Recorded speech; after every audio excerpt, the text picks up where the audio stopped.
1800 సంవత్సరాల చరిత్ర కలిగిన కోట గుత్తికోట.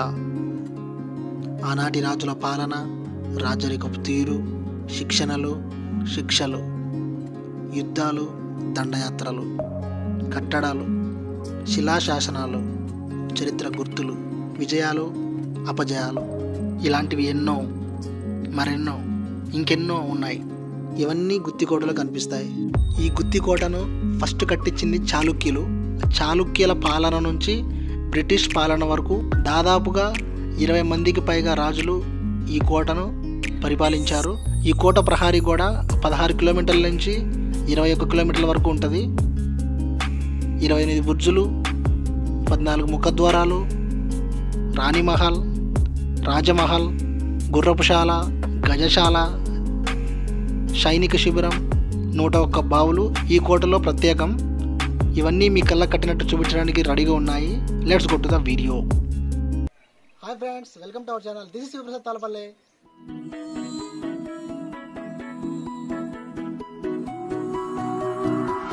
ఇట్లా వచ్చినాము. సో ఇక్కడి నుంచి అయితే మాత్రం వ్యూ బాగుంది.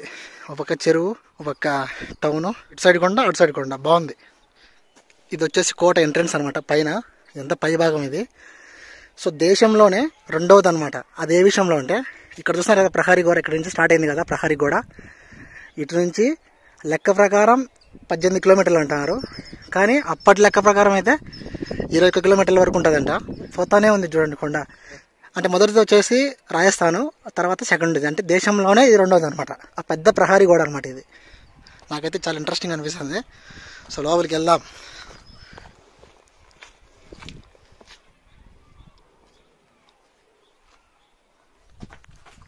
సో ఇవన్నీ గోడలన్నీ కూడా దగ్గర 1800 సంవత్సరాల హిస్టరీ ఉందన్నమాట ఈ కోటకి.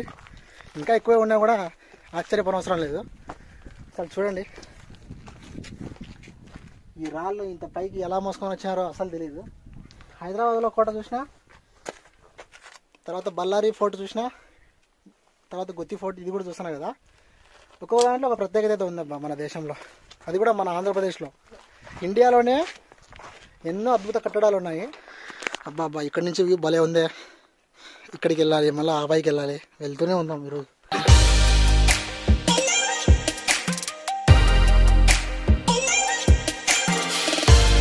సో ఇక్కడైతే మనకు ఒక బావి కనిపిస్తుంది. నీళ్ళు అయితే చాలా పచ్చగా కనిపిస్తున్నాయి. ఈ బావి పేరు వచ్చేసి దీపాల బావి అంటారు. సో ఎందుకంటే పూర్వకాలం మీరు కానీ గమనిస్తే ఇక్కడంతా కూడా చిన్న చిన్న రంధ్రాలు అయితే కనిపిస్తున్నాయి కదా. సో ఈ రంధ్రాల దగ్గర దీపాలు పెట్టేవారు.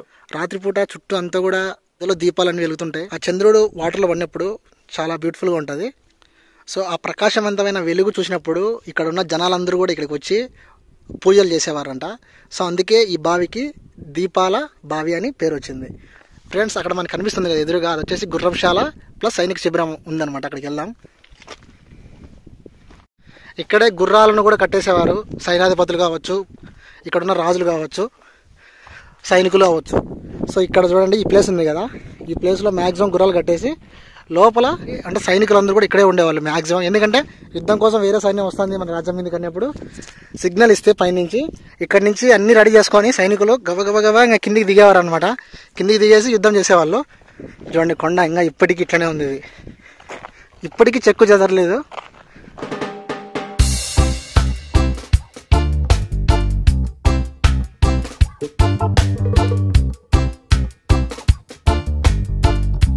ఫ్రెండ్స్, ఇది వచ్చేసి రాజులు వచ్చేసి గుర్రాల శిబిరంగా ఉపయోగించారు, బ్రిటిష్ వాళ్ళు వచ్చేసి సైనిక శిబిరంగా ఉపయోగించారు. ఇదంతా కూడా పూర్వకాలం కిచెన్ టైప్లో ఉపయోగించారు అనిపిస్తుంది. ఎందుకంటే ఇదంతా కూడా యూ షేప్లో ఉంది.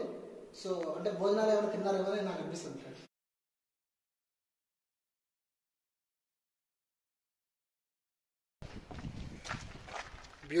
బ్యూటిఫుల్ అసలు. అక్కడ లాస్ట్లో మనం గమనిస్తే కనుక చూడండి, అక్కడ నుంచి ఫిరంగులు పెట్టుకొని అక్కడ ఎవరైనా సైన్యం వచ్చేటుకుంటే వాళ్ళ మీద డైరెక్ట్గా దాడి చేసేవారు అనమాట. అప్పట్లో సిమెంట్ వాడేవాళ్ళు కాదు, ఓన్లీ సున్నం వాడేవాళ్ళు. సున్నము, ఇసుక, ఇంకా ఏదో కొద్దిగా కెమికల్ టైప్ ఏదైనా మిక్స్ చేసేవాళ్ళేమో. అది కూడా న్యాచురల్గానే. చూడండి గోడ ఎంత వర్షం పడినా, ఎంత దుమ్ము ధూళి వచ్చినా కూడా ఇప్పుడు తట్టుకుంటుందంటే ఈ ఇటుకలు.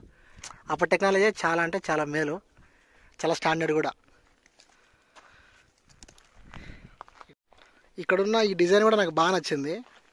కానీ అక్కడక్కడ కట్ అయింది. అంటే పూర్వకాలం అంతా కూడా బాగా ఎవరు లోపల రానికుండా ఇక్కడ నాకు తెలిసి 2 భటులు ఉండేవారు ఖచ్చితంగా. భలే ఉందబ్బా ఇక్కడ నుంచి.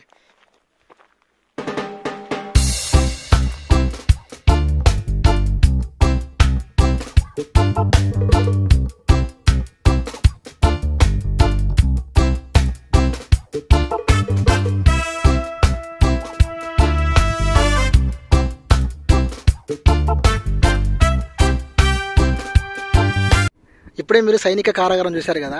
సో వారిని ఇక్కడ నుంచి పర్యవేక్షించేవాళ్ళు అనమాట. అది కూడా మిలిటరీ డిపార్ట్మెంట్ వాళ్ళు. సో ఇక్కడ వాళ్ళకి సపరేట్ ఆఫీస్ మాదిరి ఉండేదేమో మేబీ. ఇక్కడ నుంచి బాగుంది వ్యూ మాత్రం. సో ఏదైనా తప్పు జరిగినా, ఏదైనా ఇన్ఫర్మేషన్ ఇవ్వాలన్నా, ఇక్కడ నుంచి అక్కడికి సందేహం ఏదైనా పంపాలన్నా కూడా వాళ్ళు ఇక్కడ నుంచే అనమాట అన్నీ వాళ్ళకి పంపుతారు మెసేజ్ని.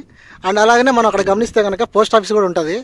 సో పోస్ట్ ఆఫీస్ పూర్వకాలం ఎలా వాడేవారంటే అప్పట్లో పావురాల ద్వారా, చిలుకల ద్వారా, లేదంటే ఒక పక్షి ద్వారా ఒక మెసేజ్ ఈ రాజ్యం నుంచి వేరే రాజ్యంకి పంపేవారు అనమాట. సో అది పోస్ట్ ఆఫీస్గా ఉండేది. సో పక్షి వచ్చి అక్కడ వాళ్తే అక్కడి నుంచి ఒక భటుడు తెచ్చి మెయిన్ ఆ మెసేజ్ అంతా కూడా చదివేసి ఎవరు ఈ రాజ్యానికి రాబోతున్నారు, ఒకవేళ అతిథులు అయితే వాళ్ళకి ఎలాంటి మర్యాదలు చేయాలి, ఒకవేళ శత్రువులు వస్తుంటే వాళ్ళు యుద్ధం చేయడానికి వస్తున్నారా, సో వాళ్ళతో యుద్ధం ఎలా చేయాలనేది ఇక్కడి నుంచి ఆర్డర్స్ పాస్ అవుతూ ఉంటాయి అనమాట. కోటలు ఎందుకు పైన నిర్మించేవారంటే పైనుంచే మొత్తం లీడ్ చేయడానికి ఉంటుంది. ఎవరు వస్తారు, ఎవరు అటాక్ చేస్తారు అనేది. పైనుంచి కిందికి ఏదైనా ఒక బాంబును ఈజీగా వేయచ్చు, కానీ కింద నుంచి పైకి బాంబు వేయలేం కదా, కరెక్ట్ ప్లేస్లో పడదు. సో అందుకు ఒక కారణం అయితే ఉండొచ్చు అనమాట పక్క. ఇందాక మీరు ఆ బ్యాక్గ్రౌండ్లో ఉన్నదంతా కూడా చూపించారు మీకు. ఇట్లా ముందుకెళ్దాం. ఒక రాయి అయితే పడిపోయింది ఇక్కడ, కానీ ఇక్కడ మాత్రం బ్యూటిఫుల్ ఉంది. అబ్బా బాబా, ఇది మాత్రం చాలా అంటే చాలా బ్యూటిఫుల్ ఉంది. వావ్.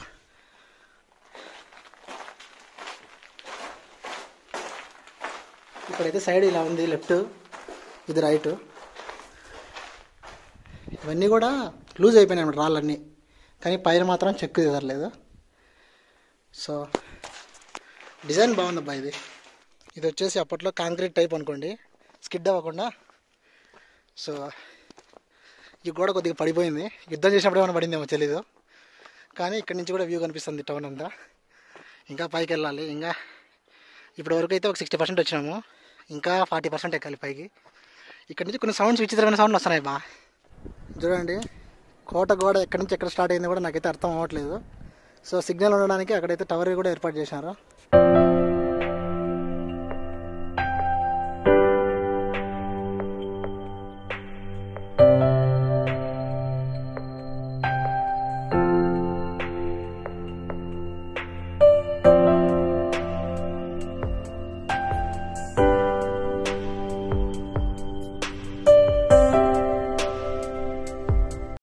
సో మీరు కనుక గమనిస్తే ఎంత కొండ కదా, ఇంతకుముందు ఉన్న స్టెప్స్ అన్నీ పోయినట్టున్నాయి. అందుకే కొండలోనే స్టెప్స్ తయారు చేశారు, లేటెస్ట్గా చేశారు ఇవి.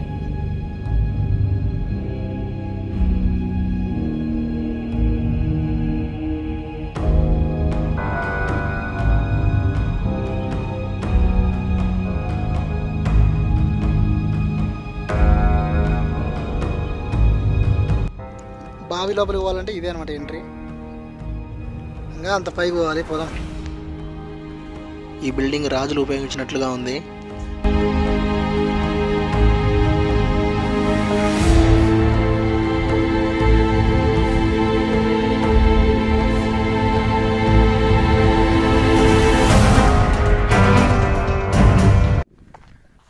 ఆల్మోస్ట్ పైకి వచ్చేసాము. ఇక్కడ నుంచి వ్యూ ఉంది, కిర్రాకుంది. మాలో ఎనర్జీ అయిపోతున్నప్పటికీ పైకి అయితే మొత్తానికి వచ్చామన్నమాట. పైన బాగుంది, పైకి ఎవరు రాలేదమ్మా. పైకి ఎక్కువ మంది రావట్లేదు, అందరూ కింద వరకు వచ్చి వెళ్ళిపోతున్నారు. చూడండి వ్యూ చూడండి.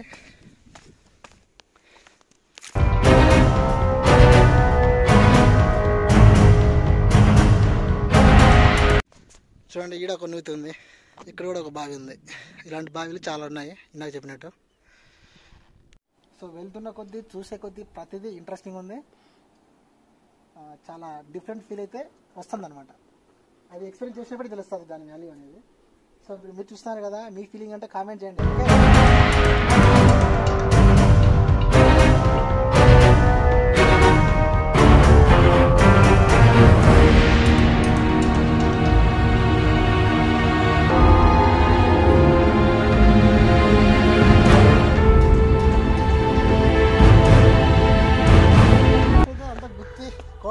పైకి వచ్చేసాం ఇక. ఇక్కడ చూడండి చాలా సీక్రెట్ గదులు ఉన్నాయి ఇక్కడ.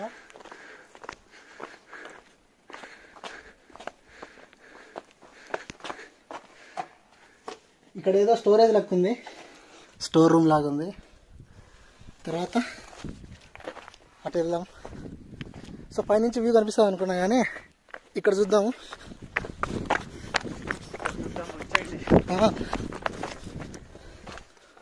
వావ్,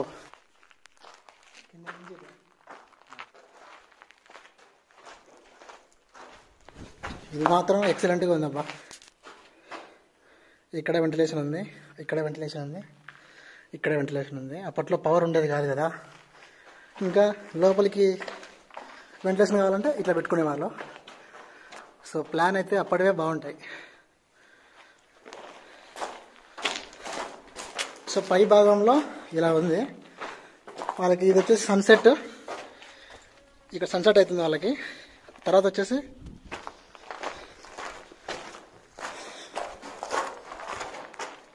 ఇక్కడ సన్ రైజ్ వస్తుంది వాళ్ళకి. సో చాలా అంటే చాలా బ్యూటిఫుల్గా ఉంది. కానీ ఇక్కడ చూడండి పైన చెట్టు చూడు లోపలికి వచ్చింది ఏరు, పైన ఉన్న చెట్టులు ఏరు ఇట్లా కిందికి వచ్చింది అనమాట. సో పురాతన కట్టడాలు ఇవి, చాలా ఇంట్రెస్టింగ్గా ఉన్నాయి, చూడడానికి ఎంతో బ్యూటిఫుల్గా ఉన్నాయి. ఇట్లా ఉందన్నమాట పైన. ఈడ ఒక బావి ఉంది, దీంట్లో వాటర్ ఉండేవి ఎండిపోయినట్టున్నాయి. ఇప్పుడు మనం చూడబోయేది రాణి మహల్. రాణి మహల్ అయితే చాలా సీక్రెట్ గదిలాగా ఉంది చూడ్డానికి. లోపలికి వెళ్ళిన వెంటనే అంతా చీకటిగా ఉంది. పెయింట్స్ చూడండి, అప్పటివి పెయింట్స్ ఇంకా ఇప్పటికి ఉన్నాయి అలానే. చాలా అంటే చాలా బాగుంది ఇది.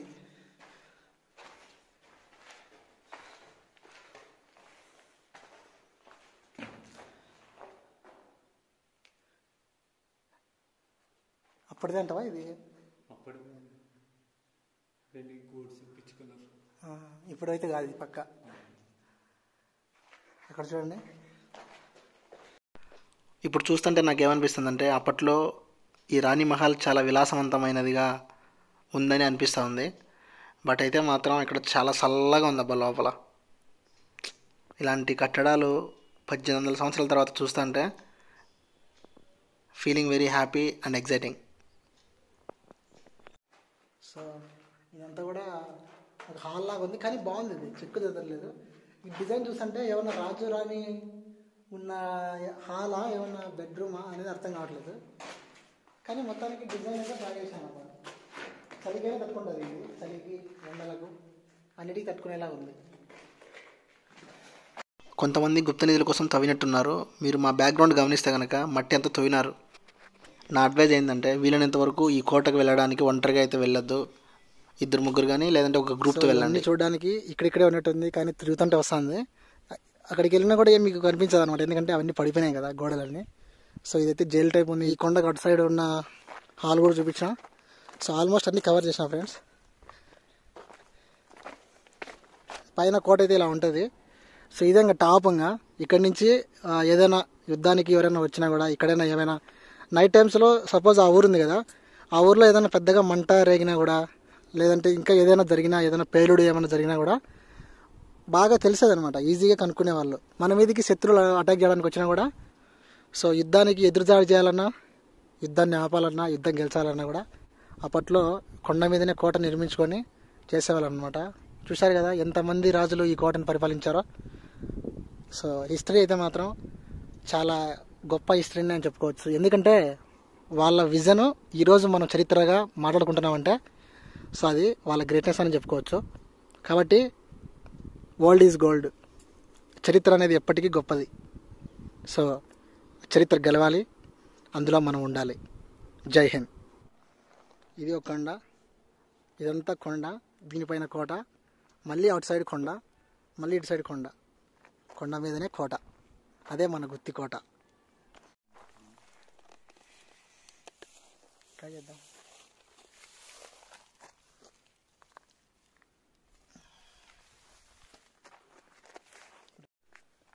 అప్పట్లో చూడండి తుపాకులు పెట్టుకోవడానికి ఒక రంధ్రంలాగా ఏర్పాటు చేశారు అండి. కింద ఒక తుపాకీ, పైన ఒక తుపాకీ.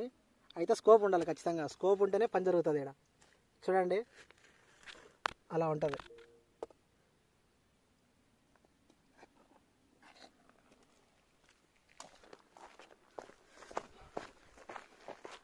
గవర్నమెంట్ రూల్స్ ప్రకారం ఇక్కడ డ్రోన్స్ ఎగిరివేయకూడదు. అలాగనే వీడియో కెమెరాస్ కూడా ఇక్కడ అలౌ లేదు. మొబైల్ ఫోన్ అలౌ ఉంది కాబట్టి నేనైతే మొబైల్తోనే ఇదంతా కవర్ చేశాను. నాకు వీలైనంత వరకు మంచిగా ఫుటేజ్ కలెక్ట్ చేసి మీకు చూపించే ప్రయత్నం చేశాను ఫ్రెండ్స్. ఏది ఏమైనప్పటికీ గుత్తి కోటను ఒక పర్యాటక కేంద్రంగా తీర్చిదిద్దాలని ఇప్పుడున్న ప్రభుత్వం ఇంకా కొన్ని చర్యలు తీసుకోవాలని కోరుతున్నాను. సో ఫ్రెండ్స్ చూసారు కదా, ఇదే ఇవాళ మన వీడియో. సో మీరు అడిగినట్టుగానే గుత్తి కోట కూడా కవర్ చేశాను. సో ఫ్రెండ్స్ మీకైనా ఈ వీడియో నచ్చినట్టయితే ప్లీజ్ లైక్ చేయండి, షేర్ చేయండి, సబ్స్క్రైబ్ చేయండి. చివరిలో బెల్ గంట కూడా మాత్రం మర్చిపోతాను. వెయిట్ కనిపిస్తుంది కదా, ఇది నా ఇన్స్టాగ్రామ్ ఐడి, ఇది కూడా ఫాలో అవ్వండి. This is your Prasad Tavapalli signing out. See you in the next. Bye by.